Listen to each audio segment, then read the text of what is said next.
Okay, so I got myself a little present here, and you can see what it says on there, fuel sender unit, and this is for our 135 because the fuel gauge no longer works, and I think it's the sender unit in the tank not working. So we'll just get this out of here and I'll show you what it's like. Okay, so this is what we call a fuel sender unit.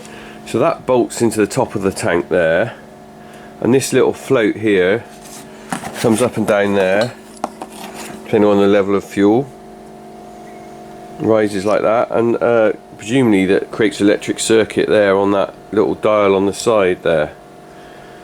So the one in the cab's not working at the moment, so I've got to fit that into the tank, sorry, not cab, into the tank, so that I can I'll be able to tell how much fuel I got and won't run out when I'm driving along. Anyway, let's go and have a look.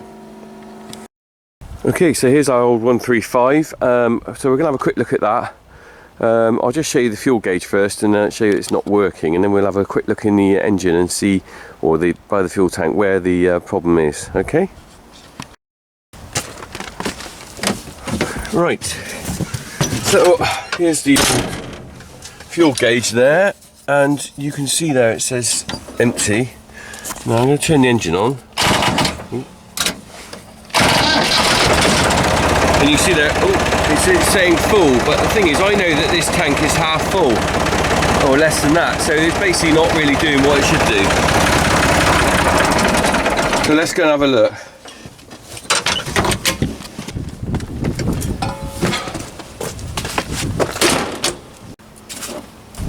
Okay, so to access the top of the fuel tank, we just undo these patches, and we can see here, so here's the fuel sender unit there, and there is the fuel tank. Let me just open that up, and you can see some diesel in it. Now, I don't know whether you can see that, it's about half full.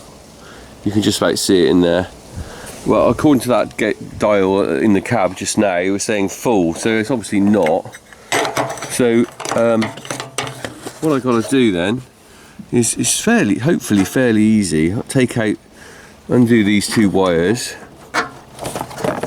One's the earth and one's the electric, positive. Oh dear, easier said than done. And just take that out.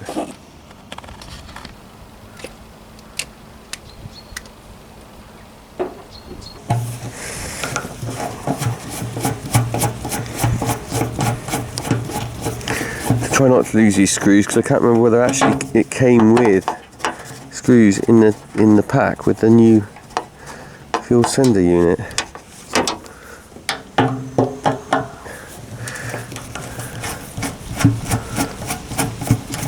Five screws on the top.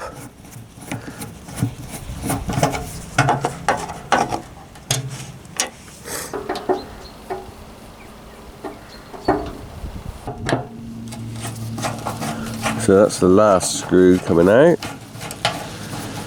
And we'll take this sender unit out and have a look at it. I know actually already what's going to happen, because the float is missing on it.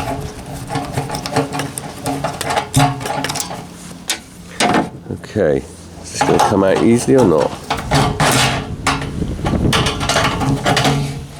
There we go, dripping out. Let's have a quick look at that. Okay, so here's the old sender unit, which I'm guessing is probably original to the tractor.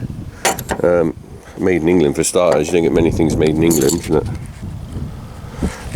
And it's missing the float arm there. That's obviously gone. I knew that was out of there already, so hence it was never going to work. It's done a good service, so that's for the scrap pile, because it's actually all metal. Here we go, there's the new one in comparison. Looks a bit cheap and tacky compared with the old one. There we go, look, you can compare the two. All steel and this thing plastic, so I don't know what the lifespan of this will be. That is always the way, isn't it? So there we go, we can see, if I show you now, when that's full, that's on the top like that, and as the liquid level goes down, it goes down like that. So in fact that's the level on the tank there, so it'd be like that. So full, empty. Okay, so I've got to fit that. So remember, it was going that way, wasn't it? Let's have a look. See if I can get it in the tank. Be careful, I don't want to damage it. Okay.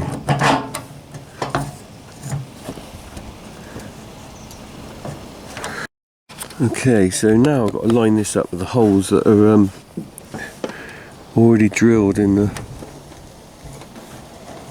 unit, which are just here. If I can get one of these screws in, I'll be alright. Oh, that one seems okay. Can't start that one off. Oh, fingers crossed this works. I don't really want to play around with this all day. No. Trying to bend that all down there because that's got to fit on there. Oh, right, let's turn that contact around so I can fit that on there. Oh, this is fiddly. Oh, sure. Alright. Come on. There you go. Got that on there. Right.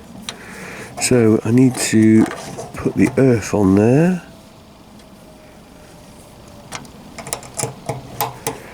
Oh, I'm sure some of you have done loads of these sort of things before and you're probably laughing at me doing it wrong or something, but of course it's like everything on a farm, you don't know until you've done it yourself once what to do quite. So we've got 5 screws in there. Just got to tighten them up with the screwdriver. And then we'll see whether this works. Now the thing is, will it work? That's the question.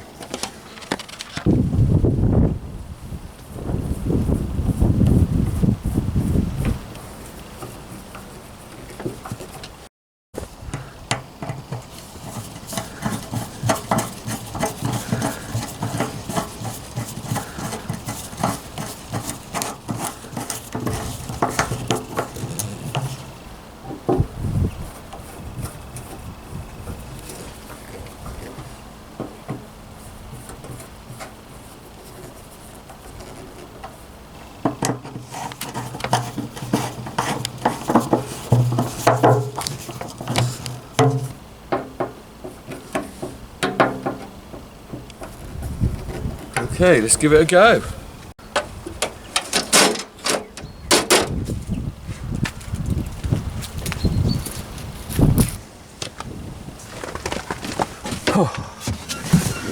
Okay, fingers crossed. Now then, I'm never sure whether it's going to work. Let's see. Ooh,